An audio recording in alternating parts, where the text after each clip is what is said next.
Bro కార్యక్రమానికి వచ్చిన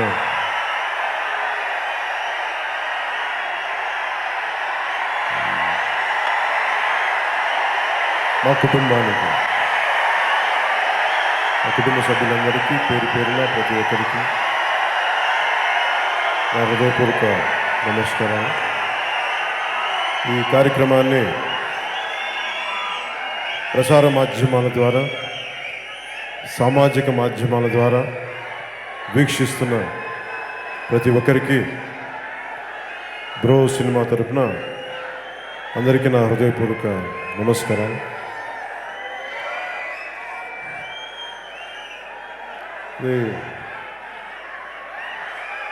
సినిమాలు ఇంత అభిమానం, ఇంత ప్రేమ సినిమా అనేది నాకు ఇచ్చింది. నేను సినిమాలోకి రాకముందు నుంచి బ్రహ్మానందం గారు నన్ను చూస్తూ ఉండేవాళ్ళు. నాకు ఒకసారి ఇంత అభిమానం, ఇంత ప్రేమ, ఒకసారి ఇది కళా నిజమని నాకు అనిపిస్తుంది. అంటే ఇది నేను కోరుకున్న జీవితం కాదు, భగవంతుడు నాకు ఇచ్చిన జీవితం, నాకు ఇవ్వబడ్డ డెస్టినీ అది. సో ఏ రోజు కూడా చాలా చిన్న జీవితాన్ని బతకాలనుకున్నాను తప్ప ఒక నటుడు అవ్వాలని, మిగతా విధంగా పొలిటిక్స్లో కూడా ఉంటానని నేను ఎప్పుడు ఊహించలేదు. కానీ ఇంత అశేష అభిమానం, ప్రేమ ఉన్నప్పుడల్లా నేను ఒకసారి మీ పట్ల నాకున్న అభిమానం కానీ, ప్రేమ కానీ నేను మాటలతో చెప్పలేను, మాటలతో వర్ణించలేను. మాటలు చాలా చిన్నవి నాకు. సో నా అణువున మీరు ఇచ్చిన ఈ ప్రేమ, ఈ అభిమానం, సముద్రకాని గారు చెప్తున్నట్టుగా ఎంతసేపు సమాజాన్ని నుంచి తీసుకోవడం కాదు, సమాజానికి ఏదైనా ఇవ్వాలి అని. ఈ సినిమా నేను ఇన్ని సినిమాల్లో ఇప్పుడు చేస్తున్నా కానీ ఎంతో కొంత ఒక సమాజానికి ఉపయోగపడే ఒక చిన్నపాటి ఆలోచన ఉంటే బాగుంటుందని కోరుకున్నాను. ఇది చాలా సంపూర్ణమైన సినిమా. సముద్రకాని గారు దీన్ని ఆయన దర్శకత్వంలో రావటం. ఈ సినిమా చాలా ప్రత్యేకమైన పరిస్థితుల్లో వచ్చింది. కరోనా సమయంలో అటు పాలిటిక్స్లోకి తిరగలేక మధ్యలో కేవలం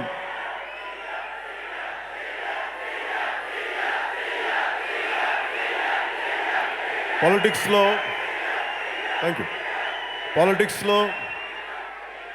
ఏమీ చేయలేని పరిస్థితుల్లో కరోనా సమయంలో ఉన్నప్పుడు మన ప్రముఖ దర్శకులు, సన్నిహితులు, మిత్రులు త్రివిక్రమ్ శ్రీనివాస్ గారు నాకు ఫోన్ చేసి సముద్రకాని గారు ఉన్నారు, ఆయన ఒక కథ విన్నాను, నేను చిన్న ఒక టూకీగా విన్నాను, నేను ఇంకా సినిమా చూడలేదు, దాంట్లో చూస్తే వద్దు అసలు ఈ సినిమా పాలిటిక్స్ అక్కడ వదిలేద్దాం, ఈ సినిమాగా చూడండి.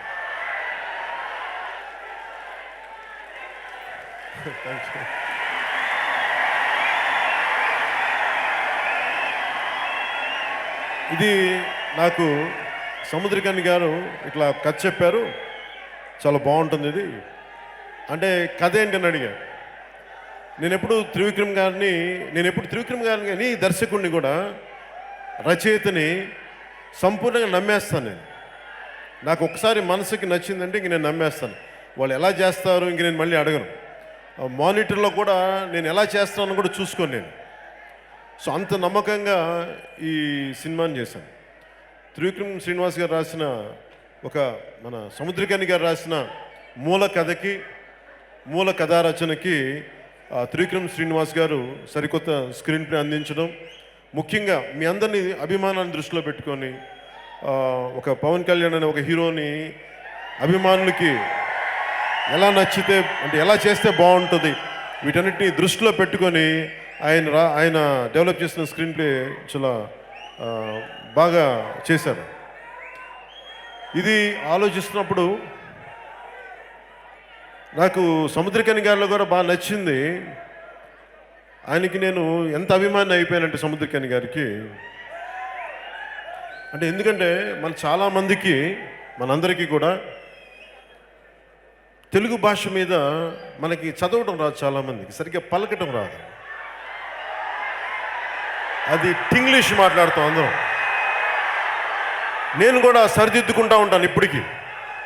అంటే అటు పూర్తిగా తెలుగు రాదు మనకి, అటు అందరికీ కాదు, అట్లీస్ట్ నాలాంటోడికి అటు పూర్తిగా తెలుగు రాక, అటు పూర్తిగా ఇంగ్లీష్ రాక, బ్రిటిష్ వాళ్ళు వచ్చి వెళ్ళిపోయినా కానీ ఏ భాష మాట్లాడాలో ఇంకా తెలియక, ఒక వాక్యం సంపూర్ణంగా ఒక 10 వాక్యాలు పరిపూర్ణమైన తెలుగులో మాట్లాడలేం. మధ్యలో 4-5 ఇంగ్లీష్ పదాలు, ఇవన్నీ మాట్లాడి మాట్లాడి నాకే విసుగు వస్తుంది. అలాంటి నన్ను నేను సరిదిద్దుకుంటా ఉంటాను. మన మాతృభాష చాలా బలంగా ఉండాలని. అలాంటిది సముద్రకని కానీ మనం ఎందుకు ఒక బలంగా ఆయనకి మన అభిమానం, మనకి అభివందనం చేయాలంటే మన భాష కాదు, ఆయన తమిళనాడు నుంచి వచ్చిన డైరెక్టర్. మన భాష కాదు, మన తెలుగు కాదు, మన యాస కాదు. మొదటి రోజు స్క్రిప్ట్ రీడింగ్కి నేను వెళ్తా ఉంటే ఆయన చదువుతూ ఉన్నారు. ఏదో ఒక స్క్రిప్ట్ ఉంటే నేను అనుకున్నా అందరిలాగా ఆయన తమిళ్లో రాసుకున్నారు, ఇంగ్లీష్లో రాసుకున్నారు. చూస్తే తెలుగు స్క్రిప్ట్ చదువుతూ ఉన్నారు. తెలుగు స్క్రిప్ట్ నాకు అనిపించింది, నేను కలగంటున్నానా నిజంగానా అంటే, సార్ మీకు తెలుగు వచ్చా అని అడిగా. అంటే లేదు సార్, లాస్ట్ 6 months నుంచి 1 year నుంచి నేర్చుకుంటున్నానండి, మీతో సినిమా చేస్తామని చెప్పి చదవటం నేర్చుకున్నాను. నాకు నిజంగా ఆయనకి ఈరోజు మాటిస్తున్నా, మీరు మా తెలుగు నేర్చుకున్నారు కాబట్టి నేను ఇప్పుడు తమిళ్ మాట్లాడగలను. తమిళ్ నేర్చుకొని ఒకరోజు మన తమిళనాడులో నేను స్పీచ్ ఇస్తాను అనుకుంటా. తిరుక్కురల్ అంటే తమిళ్ నేర్చుకుని తిరుక్కురల్ చెప్పాలని నాకు చాలా ఇష్టం. అందుకని సముద్రకని గారికి మీరు మా తెలుగు భాష నేర్చుకుని మా కనువిప్పు కలిగించారు. మీరే ఇంత ప్రేమించి మీరు మా భాషను నేర్చుకుంటే ఇంకా మేము ఎంత మా మాతృభాషను మేము ఎంత గౌరవించాలి, ఎంత నేర్చుకోవాలో మాకు చెంపపెట్లా అనిపించింది. నాకు మీరు నేర్పించిన ఈ పాఠం నాకే కాదు, తెలుగు రాని ప్రతి ఒక్కరికి, తెలుగు మాతృభాష అయ్యుండి తెలుగు నేర్చుకొని ప్రతి ఒక్కరికి, మాలాంటి వాళ్ళందరికీ కూడా మీరు నేర్చుకొని మరి మాకు చూపించడం మా అందరికీ కనువిప్పు. ఇది ఎందుకంటే మన భాషలో ఒక గొప్ప దర్శకులు ఎందుకు అవుతారు, ఒక గొప్ప కథకులు ఎలా అవుతారు, ఒక గొప్ప స్క్రీన్ ప్లే రైటర్స్ ఎలా అవుతారు, వారి భాషల్లో వారి మాతృభాషలో ఉన్నంత బలం, సాహిత్యం, దాని తాలూకు అంతర్లీనంగా వాళ్ళ ప్రదేశాల తాలూకు మీద పట్టు, అది సాహిత్యంలోనే దొరుకుతుంది. అలాంటి తెలుగు సాహిత్యం తాలూకు విలువ మనం తెలుసుకుంటే చాలా గొప్ప సినిమాలు దిగాం, చాలా గొప్ప సినిమాలు దిగాం. అంటే ఆయన తమిళనాడులో అక్కడ ఉన్న లిటరేచర్, సాహిత్యం, అవి నేర్చుకోవడం వల్ల ఆయనకు వచ్చిన బలం ఒక కొత్త కథను చెప్పగలిగారు, నాకు నిజంగా మనస్ఫూర్తిగా నేను మీకు సముద్రకని గారికి మనస్ఫూర్తిగా నా ధన్యవాదాలు తెలుపుకున్నాను ముందు దీనికి. అలాగే ఇందాక ఆయన వారు చెప్పినట్టుగా ఇది నేను కనీసం ఒక 50 నుంచి 70 రోజులు చేయాల్సినంత సినిమా. అలాంటిది నేను చెప్పాను, నాకు మనసు ఎలా ఉంటుందంటే, ఒకసారి ఈ పొలిటికల్ మైండ్ సెట్కి వెళ్ళిపోయాక సినిమాలు ఇష్టం, సినిమా అంటే ప్రేమ, సినిమా అంటే, కానీ సమాజం నాకు బాధ్యత. నాకు సినిమా అంటే చాలా ప్రేమ. మేబీ నేను గొప్పగా మన ఏమంటుందని జూనియర్ ఎన్టీఆర్ గారిలో నేను గొప్పగా డ్యాన్సులు చేయలేకపోవచ్చు, రామ్ చరణ్ లాగా చాలా గొప్పగా డ్యాన్సులు చేయలేకపోవచ్చు, వాళ్ళలాగా చేయలేకపోవచ్చు, ప్రభాస్ గారిలాగా బలమైన కొన్ని సంవత్సరాలు కష్టపడి దగ్గుబాటి రాణా గారిలాగా చేయలేకపోవచ్చు. అంటే నాకేమో అంటే నేను ఇంతమంది ఈ రోజున మన వైష్ణవ్ తేజ్ కానీ, మా సాయి ధరమ్ తేజ్ కానీ, వరుణ్ తేజ్, వీళ్ళందరూ ఉంటే నేను ఒకటే చెప్తాను, ఈ సినిమా పరిశ్రమ ఏ ఒక్కరికి చెందింది, మా కుటుంబానికి కూడా చెందింది, అందరిది. చాలాసార్లు పదే పదే చెప్తా ఉంటాను నేను, ఈ పరిశ్రమ అనేది ఎవరైనా సరే మీలో నుంచి చూసే వాళ్ళలో నుంచి కోట్లాది మందిలో ఎవరైనా సరే మీరు బలంగా అనుకుంటే మీరు సాధించగలరు. ఇది ఒక్కరికి సంబంధించిన పరిశ్రమ కాదు, ఇది మీరు నమ్మాలి. అది రాజకీయం కానీ సినిమా కానీ ఏదైనా సరే ఒక్కరికి చెందింది కాదు. అందుకే నేను ఎప్పుడు ఇది గొప్పగా చెప్పుకోవడానికి ప్రయత్నించను. ఎందుకంటే అన్నయ్య చిరంజీవి గారు కూడా మీరు ఆలోచించాల్సిన ఆయన కూడా చాలా సగటు దిగువ మధ్యతరగతి కుటుంబాల నుంచి వచ్చిన వాళ్ళం. మేమందరం దిగువ మధ్యతరగతి కుటుంబాల నుంచి వచ్చిన వాళ్ళు. మా అందరికి ఎలా ఉంటుందంటే మాకెవరు అండాదండాలు లేరు. అలాగే చిరంజీవి గారు మెగా స్టార్డమ్ సాధించిన తర్వాత నన్ను అడిగారు, నువ్వు హీరో అవుతావు అంటే నాకు భయం వేసింది. నా ఊహల్లో హీరో అంటే చిరంజీవి గారు తప్ప ఇంకెవరు లేరు. నాకు మేబీ నా కృష్ణ గారు ఇష్టం అంటే కృష్ణ గారు ఉన్నారు మైండ్లో. ఎన్టీ రామారావు గారు వీళ్ళందరూ పెద్ద నాగేశ్వర గారు పెద్ద నటులు ఉన్నారు, వీళ్ళందరూ ఉన్నారు. కానీ నేను ఎప్పుడు నన్ను ఊహించుకోలే. నా ఊహ అంతా ఏంటంటే ఏదైనా ఒక చిన్నపాటి ఉద్యోగం చేసి ఎక్కడైనా దూరంగా పొలంలో పని చేసుకో, అంతకుమించి నాకు వేరే కోరికలు లేవు. కానీ నాకున్న సాహిత్యం ఇష్టం, పుస్తకాలు చదవటం, లేదంటే మార్షల్ ఆర్ట్స్, వీటన్నిటి వల్ల ఏదైనా చేస్తామని అడిగితే నేను ఊహించుకోలేకపోయాను. దాన్ని మనస్ఫూర్తిగా బ్రేక్ చేసింది మా వదిన గారు. అంటే మనకేమనిపిస్తుంది, మనం నమ్మేవాళ్ళు ఒకళ్ళు కావాలి. పర్లేదు బాగానే ఉంటే చెయ్యండి.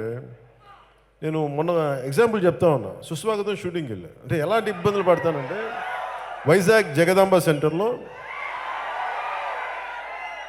అది కమ్ వెల్కమ్ పలికిన సమ్ పాట ఏదో ఉంది.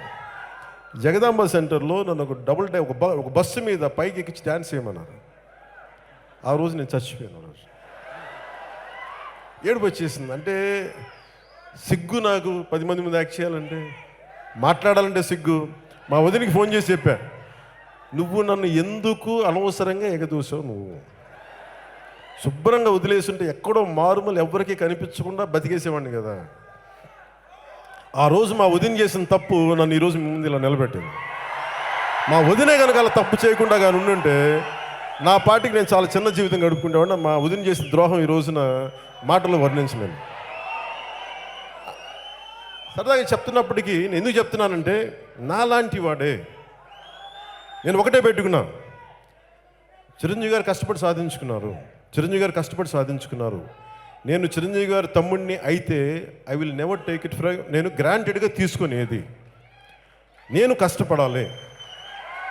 ఆయన 10 కష్టపడితే నేను దానికి మించి కష్టపడాలి తప్ప నేను ఏది గ్రాంటెడ్గా తీసుకోకూడదని నిర్ణయించుకొని ఒళ్ళు పగలగొట్టి చేసుకున్నాడు. నాకు అంతమించి వేరే తెలియదు. మొరటి మనిషిని నేను, అది తెలియదు. మేము సన్నగా సున్నితంగా కనిపిస్తానేమో కానీ నేను చాలా మొరటి మనిషిని. నేను ఓ చిన్నపాటి రైతుని నేను లోపల.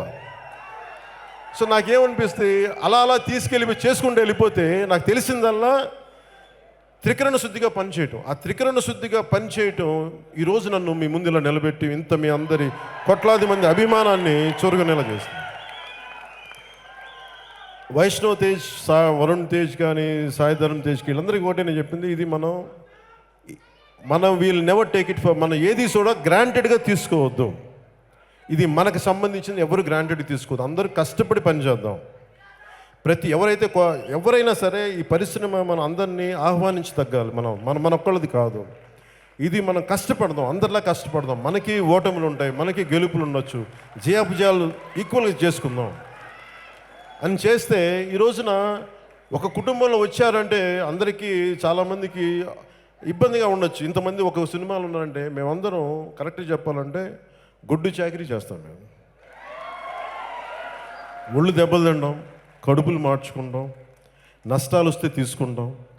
కానీ అందరినీ చూసి అభిమానం అంటే ఆనందింపచేసేలా సినిమాలు ఎలా ఉండవు, దానికోసం నిరంతర ప్రయత్నం చేస్తూ ఉంటాం.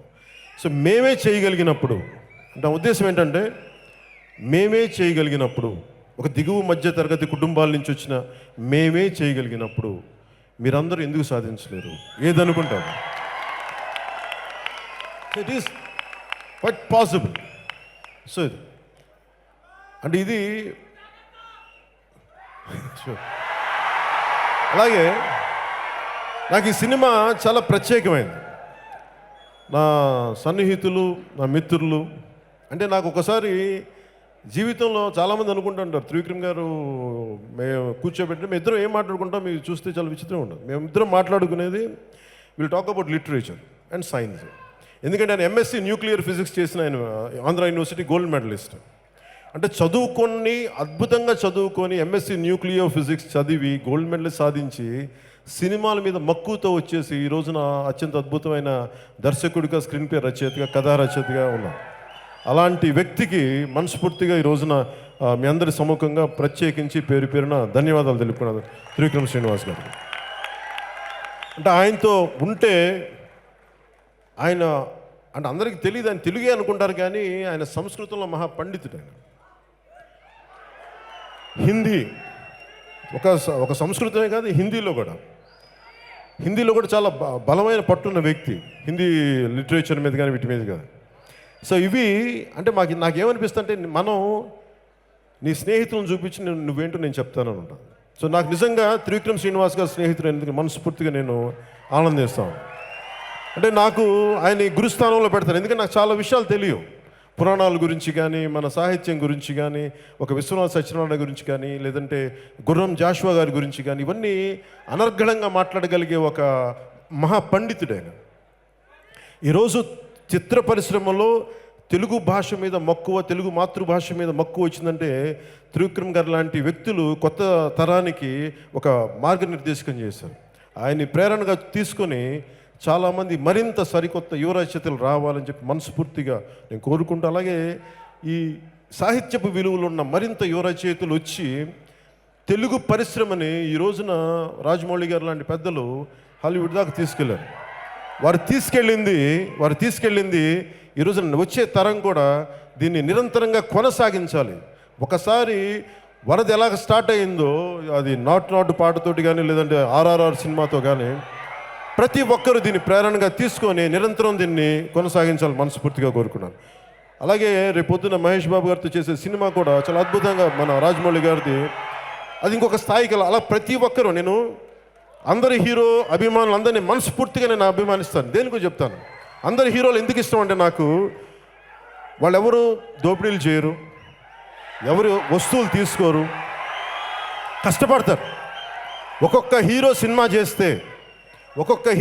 చేస్తే తక్కువలో తక్కువ కనీసం ఒక పెద్ద హీరో కానీ చిన్న హీరో ఎవరు సినిమాలు చేసిన ఆన్ యావరేజ్ కనీసం సరాసరి 200 నుంచి 300 మందికి తిండి దొరుకుద్ది, ఉపాధి దొరుకుద్ది, వాళ్ళ ఇల్లు గడిపితే కుటుంబాలు. అంటే చూసుకోండి, కనీసం ఒక హీరో సినిమా చేస్తే 1000 మంది 1200 మంది జిఎస్టీ కడతారు, ట్యాక్స్లు కడతారు.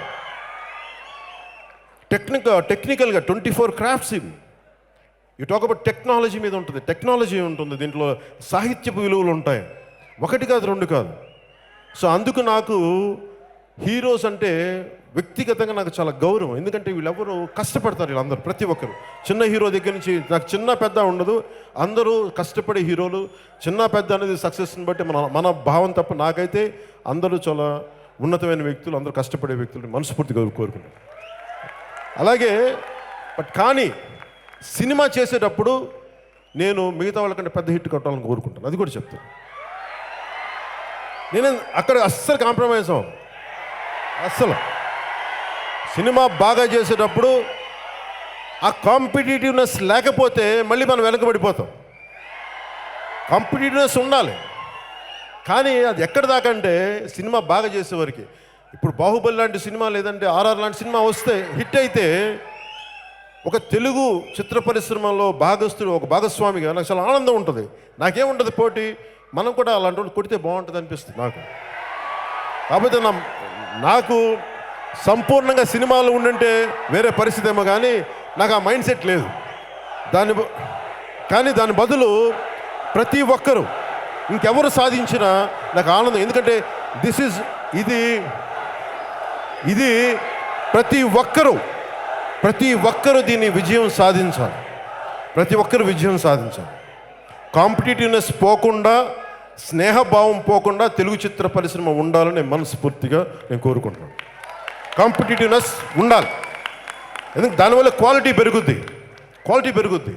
దానివల్ల ఎకానమీ, ఆర్థిక అభివృద్ధి ఉంటుంది, కొత్త ఆలోచన ధోరణి ఉంటుంది.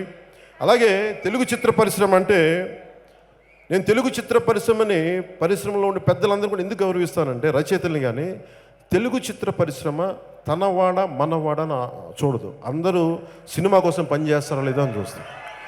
సముద్రకని గారు మన తెలుగువాడు కాకపోవచ్చు, కానీ మనవాడు, మన తెలుగు సినిమా తీసిన తమిళనాడుకి చెందిన మన భారతీయుడు. నేను ఇట్లాగే చూస్తాను. అంటే ఎందుకు మన చిత్ర పరిశ్రమ అంటే సుజిత్ వాసుదేవన్ గారు తీసుకోండి. సుజిత్ వాసుదేవన్ గారు ఈ సినిమాకి డైరెక్టర్ ఆఫ్ ఫోటోగ్రఫీ. నేను 21 రోజుల్లో చేయగలిగాను సముద్రకని గారి ప్లానింగ్తో. అంటే వాళ్ళిద్దరి కాంబినేషను, నేను బయట ఆంధ్రాలో తిరగడానికి, లేదంటే పాలిటిక్స్లో ఇక్కడ మనం తిరగడానికి, కొండగట్టెలు ఎక్కడ తిరగడానికి, వాళ్ళిద్దరూ కనుక నాకు నా సమయాన్ని సద్వినియోగం చేయకుండా ఉండుంటే నేను ఇంకా సినిమా చేస్తూనే ఉండేవాడిని, ఇదే సినిమా. అందుకని మనస్ఫూర్తిగా మా అందరి తరపున మీకు నేను ప్రత్యేకించి ధన్యవాదాలు తెలుపుకుంటున్నాను.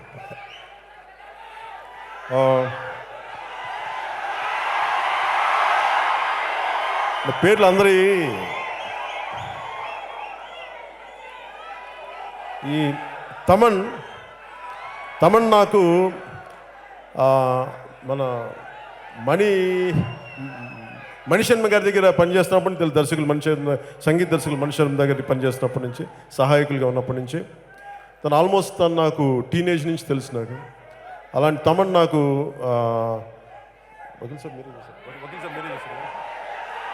వకీల్ సాబ్ తనా చేసి లేదని గుర్తురా, అందుకని అడుగుతున్నా. భీమ్లా నాయక్ మీరే కదా, క్షమించాలా. అంటే పాలిటిక్స్లో గుర్తున్నాయి కానీ లెందీ స్పీచెస్ ఇక్కడ గుర్తుండదు.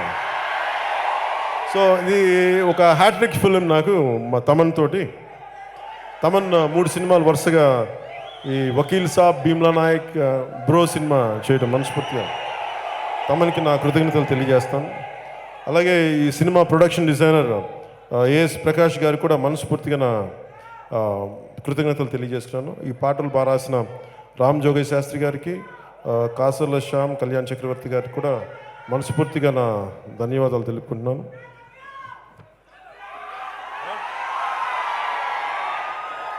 అలాగే ఈ సినిమాలో మన చాలా చిన్న పాత్రలు చేసిన అతిథి పాత్రలు చేసిన బ్రహ్మానందం గారికి, రాజా గారికి, అలాగే మన సోదరుడు పృథ్వీ గారికి కూడా నేను మనస్ఫూర్తిగా నా కృతజ్ఞతలు తెలియజేసుకుంటా ఉన్నా. ఈ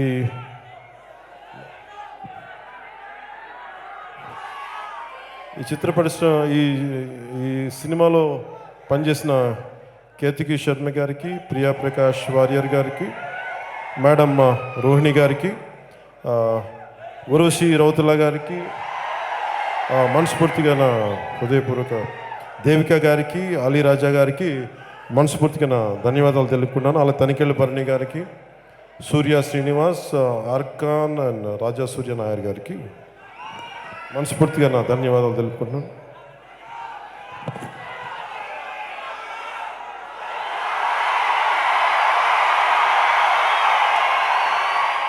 ఈ సినిమా నాకు చాలా ప్రత్యేకమైంది. సాయి ధరమ్ తేజ్ తను యాక్ట్ చేస్తానంటే నా దగ్గరికి వచ్చాడు. యాక్ట్ చేస్తానంటే నాకు అనిపించింది, నేను ఎవరిని ఆపడానికి, అంటే ఒక వ్యక్తి ఏం కావాలనుకుంటే నా చాయిస్ లేదు, నేను డిస్కరేజ్ చేయలేదు, ఎంకరేజ్ చేయలే. సాయి ధరమ్ తేజ్ యాక్ట్ చేస్తానంటే నేను ఎంకరేజ్ చేయాలా, డిస్కరేజ్ చేయాలి. I put him to test, పరీక్షకు పెట్టాను. నీ శక్తి ఏముందో నాకు తెలియదు, నేను ఎవరిని జడ్జ్ చేయడానికి. ఒకరిలో ఎంత శక్తి ఉంది, వాళ్ళు ఏమవుతారు, నేను ఎవరిని జడ్జ్ చేయడానికి. కానీ నేనేం చేశానంటే, నేను మా అక్క బిడ్డగా నేనేం చేయగలిగాను, నేను తనని ఒక యాక్టింగ్ స్కూల్కి జాయిన్ చేయగలిగాను, కొంత గైడెన్స్ ఇవ్వగలిగాను. అయితే మిగతా నువ్వు పడంటే నేను ఒక్క ఫిల్మ్కి ఒక్క దర్శకుడు కూడా నేను రికమెండ్ చేయలేదు. చౌదరి గారు కూడా తనే చూసి నచ్చి, ఇదే శిల్పకళా వేదికల మూల ఎక్కడ కూర్చుని మీ ఫంక్షన్కి వచ్చాడు, మీ సాయి ధరమ్ తేజ్ తీసుకుంటాను, తన సొంత కష్టం మీద వచ్చాడు. కానీ సాయి ధరమ్ తేజ్ యాక్సిడెంట్ అయిన వెంటనే నేను ఎక్కడ ఇంట్లో నేను త్రివిక్రమ్ గారు కూర్చొని ఉన్నాం. త్రివిక్రమ్ గారికి ఫోన్ వచ్చింది. నేనంటే ఫోన్ యాక్సెసిబుల్లో ఉన్నా కాబట్టి తనకి ఫోన్ చేశారు. ఫోన్ చేసి ఇట్లా యాక్సిడెంట్ అయింది, రోడ్డు మీద పడిపోయాడంట ఇట్లా అంటే నేను వెళ్ళి చూశాను. చూస్తే అతను కోమలాకి వెళ్ళిపోయాడు. ఈ సినిమా చాలా రెలవెంట్ అనమాట. రియల్ లైఫ్లో జరిగిన దానికి, నిజ జీవితంలో జరిగిన దానికి ఈ సినిమాకి. వెళ్ళి కూర్చుంటే స్పృహలో లేడు. డాక్టర్స్ మాట్లాడుతుంటే తీసుకెళ్తే ఇంకో 24 అవర్స్లో బయటకు వచ్చేస్తాడని చూస్తే రావట్లేదు బయటికి. నాకు చాలా నిస్సహాయత వచ్చింది. పాపం అప్పటికి తను రక్షించిన మన ఇస్లాం సమాజానికి చెందిన ఎవరో పాపం ఒక కుర్రాడు రక్షించాడు. పేరేంటి? సో అబ్దుల్ సాయిద్ ఫరాన్ అని చెప్పి పాపం ఒక అబ్బాయి రక్షించాడు. అంటే ఎందుకు కులం, మతం, ప్రాంతం దాటి మాట్లాడతానంటే సహాయం ఎవరి దగ్గర నుంచి వస్తుందో తెలియదు. మన మతమా, మన కులమా, మన ప్రాంతమా అని రాదు మనకి. అందుకని నేను జాషువా విశ్వనరుడు అంటే మనం పెట్టుకున్న ఈ పరిమితులకు అతీతంగా ఉండాలి మనిషి. మానవత్వం చాలా ముఖ్యం మనకి. సో మానవత్వం మనం నడిపిస్తే తప్ప కులం, ప్రాంతం అవన్నీ మనకి ఇవ్వబడ్డాయి, మనం కోరుకున్నావు కావు. సో అలాగా మన సాయి తేజ్ని తను రక్షించినప్పుడు నాకు నిజంగా అబ్బాయి ఈ రోజుకి నేను చెప్పాలనుకుంటున్నాను, మనస్ఫూర్తిగా ఈరోజు తేజ్ ఇక్కడ ఉన్న సినిమా చేస్తానంటే మీ అందరి సమ్ముఖంగా అబ్దుల్ ఫరాన్కి నేను మనస్ఫూర్తిగా నా కృతజ్ఞతలు తెలియజేసుకున్నాను. ఎందుకంటే మీలాంటి వాళ్ళు స్పందించి తేజ్ని, ఎవరో పడిపోయాడు, బైక్లో వెళ్తా ఉన్నాడు అబ్బాయి, స్పీడ్ కూడా కాదు, జారిపోయింది, ఇసుకేశారు. మీకు తెలుసు కదా రోడ్లు ఎలా ఉంటాయి, సరిగ్గా వేయరని. ఇక్కడ అంటే ఆ రోడ్లు కాదు చెప్పింది, క్లీన్ చేయలేదు రోడ్లని. సో తేజ్ పడిపోతే అబ్దుల్ ఫరాన్ రక్షించి, నాకు ఇలాంటి చిన్న చిన్న మూమెంట్స్ అందరూ వదిలేస్తారు, ఇది మనకు జరిగిందిలే అని చెప్పి. నేను అబ్దుల్ ఫరాన్ లాంటి వాళ్ళని నేను ఎప్పుడు గ్రాంటెడ్గా తీసుకోను, నా గుండెలో పెట్టుకుంటా. ఆ చేసిన ఒక జెస్చర్, తను చేసిన జెస్చరు సకాలంలో తీసుకొచ్చి అంబులెన్స్ని పిలిపించినందుకు ఈ రోజున తేజ్ మన ముందు ఇక్కడ ఉన్నాడు. సో ఇలాంటి తేజ్కి హాస్పిటల్లో ఉన్నప్పుడు పెద్ద డాక్టర్స్ వచ్చారు, అపోలో హాస్పిటల్ డాక్టర్స్ అందరూ చూసి నాకు ఒకటే అనిపించింది, ఎవరు గ్యారంటీ చెప్పలేకపోతున్నారు. నేను భగవంతుని ఒకటే అడిగాను, పాపం ఇంకా జీవించాల్సిన వాడు అని రక్షించాను. అది ఎట్లా ఉంటుంది, గుళ్ళకి వెళ్ళాం, సినిమాల్లాగా వ్రతాలు నోవులు చేయలేం, ఒక మూల కూర్చొని ఒక మూగ రోదనగా గుండెల్లో కూర్చొని పాపం వాడిని బతికించేలా చేయవా భగవంతుడు, ఇంతకు మించి నేనేం అడగను. అది నేను జగన్మాతని ప్రార్థిస్తాను కాబట్టి జగన్మాతని కోరుకున్నాను. అది చూస్తుంటే పాపం అది నాకెవరు తనని కాదు, రోడ్డు మీద ఎవరు పడిపోయినా, చాలాసార్లు తొలి ప్రేమ లాంటి సినిమాలో ఒకటి పడిపోతే నేనే వెళ్ళి ఈ తెల్ల చొక్కా ఉంటే మొత్తం రక్తం అయిపోయిన సందర్భాలు ఉన్నాయి. నేను చాలాసార్లు రక్షించాను మనిషిని, చాలామంది తెలియకపోయి ఉండొచ్చు. అట్లా నాకు అనిపించింది, అరే పాపం ఇట్లా అంటే డాక్టర్స్ పాపం నిజంగా అహిర్నిస్సులు, అపోలో డాక్టర్స్ అహిర్నిస్సులు కష్టపడి ముందు చేసిన ఇంకో హాస్పిటల్, ఆ పేరు హాస్పిటల్ పేరు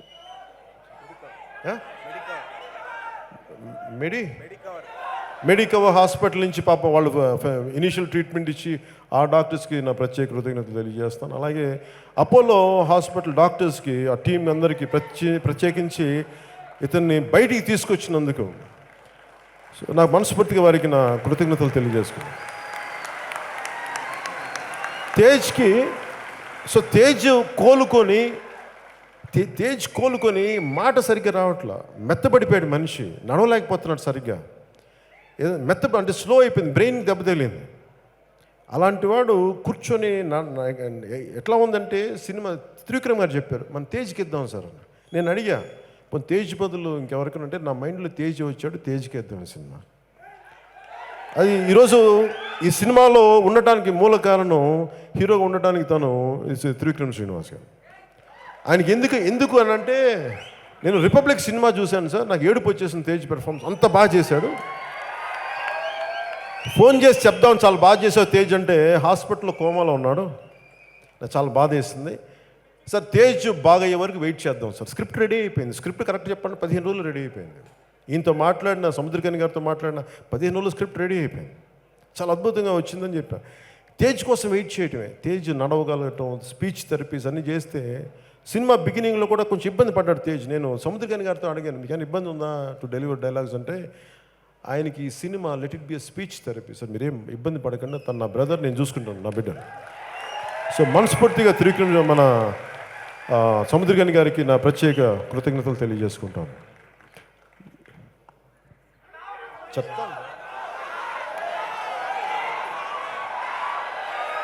ఎవరిని మర్చిపోను చెప్తాను, అంటే ప్రొడ్యూసర్ గురించి మర్చిపోయాను, ఎలా మర్చిపోతాను, నేను మర్చిపోను.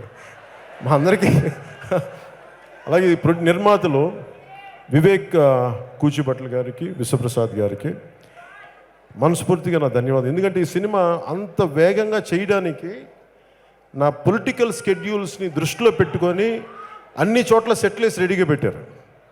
నేను నా టైం ఇవ్వడమే తప్ప మార్నింగ్ 7 o'clock వెళ్తే ఇంకా చెప్పాలంటే 21 రోజుల్లో గంట కరెక్ట్ 6 నుంచి 8 గంటలు చేశాను అంతే. సినిమా 80% సినిమాలో ఉంటాను నేను. 70 to 80% అనుకుంటా. 80% సినిమాలో ఉంటాను. ఇది గెస్ట్ క్యారెక్టర్ ఏం కాదు, ఇది కాదు, చాలా ఫాస్ట్గా చేశారు అంతే. ఇది చేయడానికి మూలకారకులు విశ్వప్రసాద్ గారు, వివేక్ కూచిభట్ల గారు. అంటే వాళ్ళు ఎక్కడో అమెరికాలో ఉండే విశ్వప్రసాద్ గారు తెలుగు సినిమా మీద అత్యంత ప్రేమ కలిగి వారందరూ దీన్ని ఎంతో ఒక ప్రెస్టీజియస్గా తీసుకొని వరుస విజయాలతో ఉన్న వాళ్ళు ఈ బ్రో సినిమాను కూడా ప్రొడ్యూస్ చేసినందుకు మనస్ఫూర్తిగా పేరున నా హృదయపూర్వక ధన్యవాదాలు తెలుపుతున్నాను. ఈ కార్యక్రమానికి ముఖ్య అతిథిగా వచ్చేసిన శ్రీ మాజీ రాజ్యసభ సభ్యులు, నా సన్నిహితులు శ్రీ టీజీ వెంకటేష్ గారికి కూడా మనస్ఫూర్తిగా నా ధన్యవాదాలు తెలుపుకుంటా ఉన్నాను. ఈ సినిమా నా డ్రెస్ ఒకటి తేజ్గా కాస్ట్యూమ్స్ చేసిన మేడం నీతా లుల్లా గారు అంటే చాలా అంటే నేను నా పెద్ద కాస్ట్యూమ్స్ మీకు తెలుసు కదా, నాకు ఏ డ్రెస్ ఇంట్లో వేసుకుంటే ఇది సరిపోతుంది, నేను అట్లా షూటింగ్ వచ్చేస్తున్నాను. అలాంటి వ్యక్తి నేను. ఆవిడ కూర్చొని ఈ షూ వేసుకోవాలి, ఇట్లాంటిది వేసుకోవాలంటే రియల్ లైఫ్లో చెప్పులు నెల ప్యాంట్ వేసుకుని వచ్చేస్తాను మేడం, నా వల్ల కాదంటే ఆవిడ పట్టుబట్టి ఈరోజు ఇంత ఒక ఫ్యాషన్ స్టేట్మెంట్తో ఈ సినిమా నా డ్రెస్ స్టైల్ ఉంది అంటే ఇట్స్ మేడం నీతా లుల్లా గారి ఆవిడ designing. So we are grateful to you ma'am. Thank you.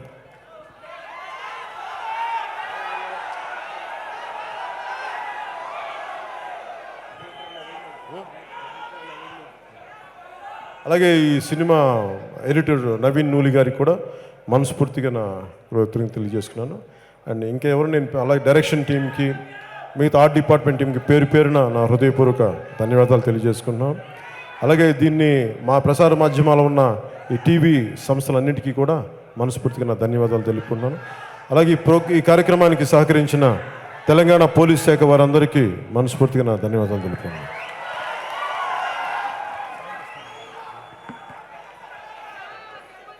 అంటే తేజ్ తను నిన్న మెడలో వేసుకుని తనకేదో కావాలని అడిగాడు. ఇది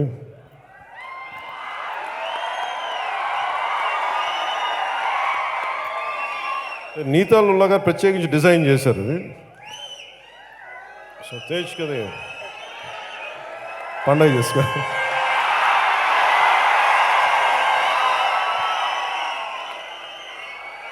ఈ సినిమా నాకు చాలా అంటే ఈ సినిమా చూసిన తర్వాత నాకు అనిపించింది ఇది కన్నీరు పెట్టి నవ్విస్తుంది, బాధిస్తుంది, గుండెల నిండుగా నవ్వుకుంటాం, నవ్వుతూ ఏడుస్తాం, అలాంటి సినిమా. ఇలాంటి చక్కని సినిమాని తెలుగు ప్రేక్షకులకు అందించిన సముద్రగని గారికి మనస్ఫూర్తిగా మా ధన్యవాదాలు. అలాగే తమిళ చిత్ర పరిశ్రమ కూడా నా చిన్నపాటి విన్నపం, పరిశ్రమ అనేది మన పరిశ్రమలోనే మన వాళ్ళే చేయాలని అన్న ఆలోచన ధోరణి మీరు బయటికి రావాలని మనస్ఫూర్తి కోరుకున్నాను. ఈ రోజున తెలుగు చిత్ర పరిశ్రమ అందరికీ అన్నం పెడద్ది, అందరిని తీసుకుంటుంది. అలాగే తమిళ చిత్ర పరిశ్రమలు కూడా మీరు అందరినీ తీసుకోండి. అంతేగాని తమిళ చిత్ర పరిశ్రమ తమిళ వాళ్ళకి అంటే పరిశ్రమ ఎదగదు. ఈ రోజున తెలుగు చిత్ర పరిశ్రమ మేము ఎదుగుతున్నామంటే అన్ని భాషల వాళ్ళని, ఒక కేరళ నుంచి వచ్చిన సుజిత్ వాసుదేవన్ గారిని తీసుకుంటాం, ఎక్కడో నార్త్ నుంచి వచ్చిన ఊరుసి రౌతాల గారిని తీసుకుంటాం, ఎక్కడో పాకిస్తాన్ నుంచి ఇండియాకి మైకే పాపం ఈ విభజన సమయంలో వచ్చేసిన ఒక నీతా లుల్లా గారి పరిచయం చేస్తారు. ఇలా ఒక్కళ్ళు కాదు, ఇది అన్ని భాషలు అన్ని కలయికలు ఉంటేనే సినిమా అవుద్ది తప్ప కేవలం మన భాష మన వాళ్ళే ఉండాలంటే అది కుంచుకుపోతాం. అందుకని తమిళ చిత్ర పరిశ్రమ పెద్దలందరికీ కూడా మీరు ఈ కేవలం తమిళ చిత్ర పరిశ్రమ తమిళ వాళ్ళే ఉండాలి అనే ఒక భావన ఏదో ఉందని బయట వింటా ఉన్నాం. దయచేసి దాన్ని ఈరోజు నేను సముద్రకాని గారి సమక్షంలో చెప్తున్నాను. అలాంటి చిన్న స్వభావం నుంచి బయటకు వచ్చి మరింత విస్తృత పరిధిలో మీరు బయటకు వచ్చి మీరు కూడా ఆర్ఆర్ఆర్ లాంటి సినిమాలని మీరు ప్రపంచ ప్రఖ్యాత సినిమాలు తీయాలి, తమిళ చిత్ర పరిశ్రమ నుంచి రావాలని మనస్ఫూర్తిగా కోరుకున్నాను. అలాగే ఒక రోజా వచ్చింది అంటే దానికి కారణం ఒక రోజా, ఒక జెంటిల్మెన్ వచ్చిందంటే ఏం రత్నం గారు. అంటే నేను ఎందుకు చెప్తున్నానంటే, మనం పరిధి పెంచుకుంటూ వెళ్దాం. ప్రాంతం, కులం, మతం మనది అనుకుంటే మనుషులు చిన్నోళ్ళం అయిపోతాం. పరిధుల్ని దాటారు కాబట్టి ఈరోజు ఏం రత్నం గారి వల్ల ఈ సినిమాలన్నీ బయటకు వచ్చింది. తమిళ్ పెద్దదవడానికి కారణం ఏం రత్నం గారు, తెలుగువాడు ఆయన. సో అందుకని ముఖ్యంగా తమిళ చిత్ర పరిశ్రమ పెద్దలందరికీ కూడా మీరు దాటి చూడండి. అక్కడ నిజంగా స్థానికంగా అక్కడ కార్మికుల సమస్యలు ఉంటే మీరు డెఫినెట్గా అక్కడ ఫీడింగ్ ఉండాలి. దాని ప్రకారం ఇంకొకలాగా ఆలోచించండి తప్ప కంప్లీట్గా షన్ చేస్తే మటుకు అది ఒక కళాకారుడికి కులం, మతం, ప్రాంతం ఉంటే పరిశ్రమ అది కాదు. అందుకే దాన్ని దాటి ఆలోచించాలని తమిళ చిత్ర పరిశ్రమలోని పెద్దలకు కూడా నేను మనస్ఫూర్తిగా విన్నపం చేసుకున్నాను. క్షమించాలి, రాజకీయ సభల్లో మాట్లాడి బోరు కూడా వేస్తున్నాను. సినిమా సభకి సో మీ సినిమాని ఆనందం అంటే నేను ఎప్పుడు ఏ సినిమాని కూడా నేను బాగా చేస్తాను నేను చెప్పలేను. ఎందుకంటే భగవద్గీతలో చెప్పినట్టుగా నువ్వు కర్తవ్యం నిర్వర్తించి ఫలితం భగవంతుడికి. సినిమా కూడా నాకు ఎప్పుడు కూడా ఈ సినిమా అద్భుతంగా ఉంటుంది, ఫెంటాస్టిక్ అని చెప్పలేను. ఎందుకంటే నాకు ఉండొచ్చు, మీకు ఉండకపోవచ్చు. కానీ ఈ సినిమా మేము మా సాయశక్తిలో ఇంతమంది కలిసి చాలా అద్భుతంగా కృషి చేసాం. అది మిమ్మల్ని ఆనందింపచేస్తున్న మనస్ఫూర్తిగా కోరుకుంటూ సెలవు తీసుకున్నాను. జై హింద్.